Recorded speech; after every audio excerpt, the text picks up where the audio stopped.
You can clap for her again when I'm done. Marcia characterized her time meeting Clint and Nancy as a neophyte. Well, I didn't even know what an orchestra librarian did.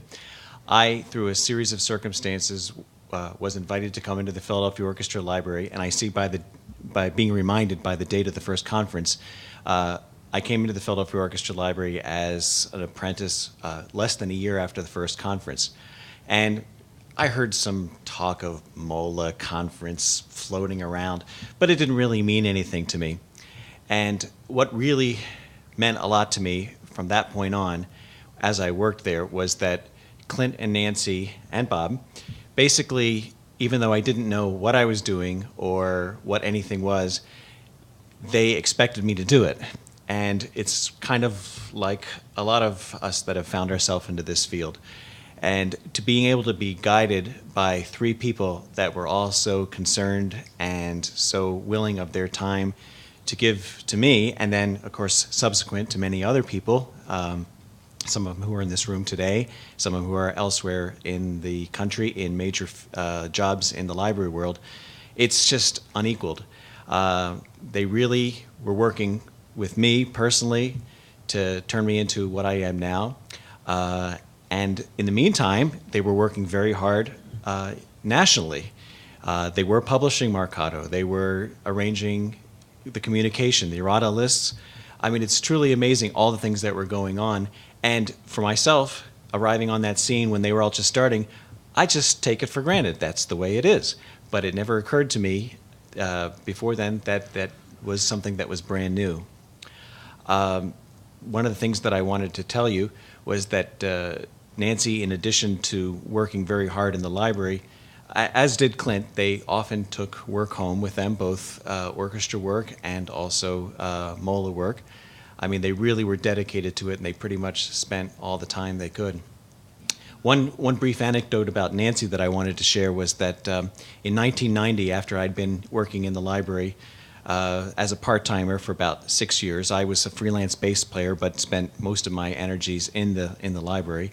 I had bought a house, and I took a week off from the library to deal with the house and stuff like that. And Nancy Bradford was one of my first phone calls that I got after I bought a house, and she called and said, "Hey, there's an opening in Phoenix." And I said, and up until that point, whenever there was an opening, they'd always put these ads from the International Musician up on the bulletin board for anyone to see it. And I said, no, I want to be a bass player. Well, come 1990, I was ready to be a librarian. And wouldn't you know, as soon as I bought a house, I got my first job. And within a few months, I was gone from New Jersey, and I was the librarian in Phoenix for my first real library job. But it was Nancy that gave me my first contact, let me know about it. Of course, she knew about it because she was Marcato editor. You know, we Marcato editors knew everything first. So their encouragement, their sharing of knowledge is something that I will always appreciate. We've all experienced it, and we all owe them a deep debt of gratitude. So thank you very much.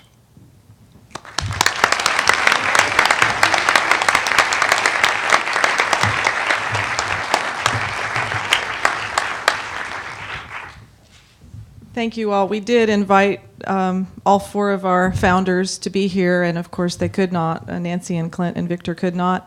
That's why we wanted to film this, so we can send them an archival copy with permission, we hope.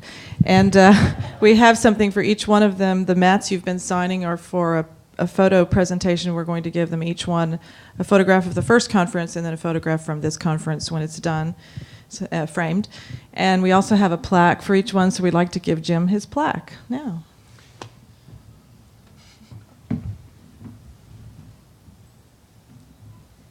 And this just says mOLA to mOLA founder James Berdahl, with gratitude and appreciation for your many contributions on behalf of the Major Orchestra Librarians Association, given this 15th day of April 2007, 25th anniversary conference.